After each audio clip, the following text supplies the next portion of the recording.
Yeah, our philosophy is pretty simple. We always try and find the best employees and fit them in a job somewhere. A lot of our best employees have come to us as a referral from a current employee or somebody we met out at a meeting or a party, and start talking to them and realize that they have some really unique traits and talents. So we want to get together with them. So I would say probably at least half of the people we've hired without having a job specifically open, but we just wanted to bring them in and mold them and try and figure out where it's best to fit them. Yeah, I think it's really a couple things. One, communication skills. Being in the industry we are from the insurance business, if they can't communicate, not only in writing, since a lot of it's done via email and less phone now, but really being able to have a conversation with them and listen to them, then they're not going to be valuable to us for helping us grow our business. And the other is creative thinking. A lot of people associate our business with a commodity and it's a price-driven type business, but the sectors that we're involved in, we really like to look at what is the value that we can provide that's different than our competitors. Because price isn't a competitive advantage that's sustainable for us, we want to find creative ways to find unique solutions. And somebody that can come to us from a different industry, most of the people we hire have not been in insurance before. They've been in sales of a different sort, they've been in education, but they just have a good head on their shoulders and can be molded into a valued employee. I mean, one big thing is that we empower people. Anybody can come with an idea. A lot of organizations say they have an open door policy, but we really encourage that and let somebody come if they have an idea for some way new of doing it, a new association to work with, a new type of coverage. We let them take charge of it and take it from infancy all the way getting it through into our programs or our other business. And it's a great value, and they recognize that they're going to be compensated and be able to move up the ladder in order to do so. I mean, in fact, some of our employees now, probably about 7 of them started out as receptionists. We didn't have a spot. If they wanted to come in and learn, they're receptionists, and now they're managers in different areas because they grew. I mean, obviously, the pay is important, but what we see more and more is flexibility in scheduling, flexibility in their work time, and also time off. We're very big believers in everybody taking time off. They need to step away. They need to get out. They need to take a half hour, half day, or whatever to really clear their head. So we're extremely flexible, whether it be a young mother who wants to go and see their child at daycare, or end up going to see a school play during the day, or somebody that wants to travel. As long as they're getting their job done, you treat them like an adult, and they're working hard, they need to be able to step away and enjoy life, because work is just part of it. Yeah, we do a lot of work with nonprofit organizations, and a lot of our clients are nonprofits. And I can't recall when it was, but I was at a meeting once when one of the CEOs of the organization said, nonprofit is a tax status, it's not a business model. So while nonprofits operate somewhat differently than for-profit organizations, really the goal of making the organization the best at what they're doing, what the mission is the same. We, in a for-profit organization, deal with a lot of the same personnel employee issues as a lot of nonprofits. It doesn't matter whether you're a sanitation company, a restaurant, a cultural organization. You're dealing with people, and people have the same profits no matter what size the organization is or what tax status they are. So I really think that's important. And some of the people that we've hired have come over from nonprofits, and you really don't see any difference in their thinking or anything. They're just very creative, smart people. Yeah, I mean, that's definitely a problem, especially for smaller organizations.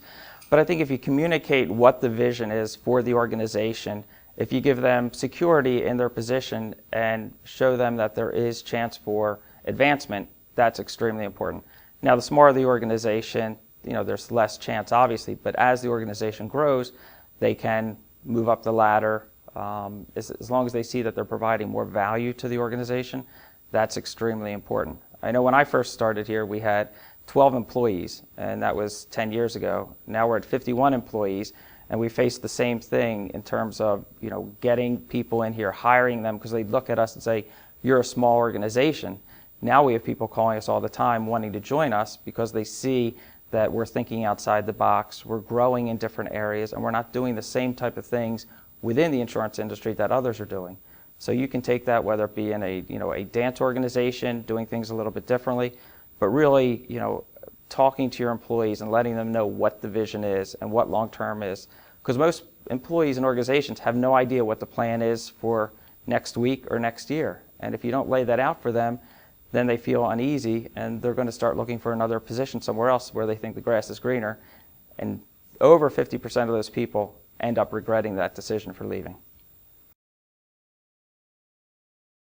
Getting bogged down in the minutia of running an organization and dealing with, every other issue, not only your performers, your clients, whatever it may be, but having that time. I know in my own personal life, what I end up doing is it's my commute to and from work is a lot of downtime to start thinking about things. It's like when I have a lot of creative ideas or different thought processes, or it could be, on a Saturday, sitting around having a glass of wine, you have an idea, just, jot it down, say it into your, iPhone or something so you can remember it, and then be able to, look at those when you get back to the office. But really take that downtime. Doing it at the office, I'll admit, is probably one of the most difficult places to do it.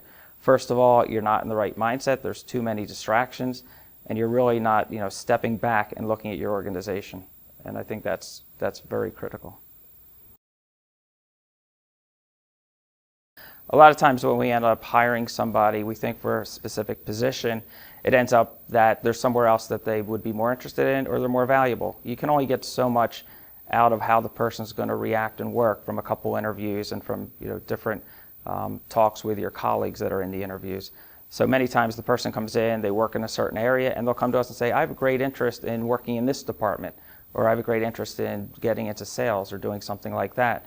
So a lot of times we have employees here that have worked in 2 or 3 departments, and that's extremely valuable because if they're a good enough employee we want to keep, let's move them to another department. But then they also have great value because they can step back into their old department should somebody be out for a long time or help out in different situations. There is the rare situation where somebody you just have a misread or it just doesn't work out, and you have to let them go. It's never a comfortable thing, but I think if there's communication over the course of weeks and months that they're coming to expect it, a lot of times they'll sit down in the meeting and say, I realize this just isn't working. Can you give me a good reference? And go on from there. And they leave with their self-respect. We feel better that things are going to work out for them somewhere else, and the organization goes on to get stronger.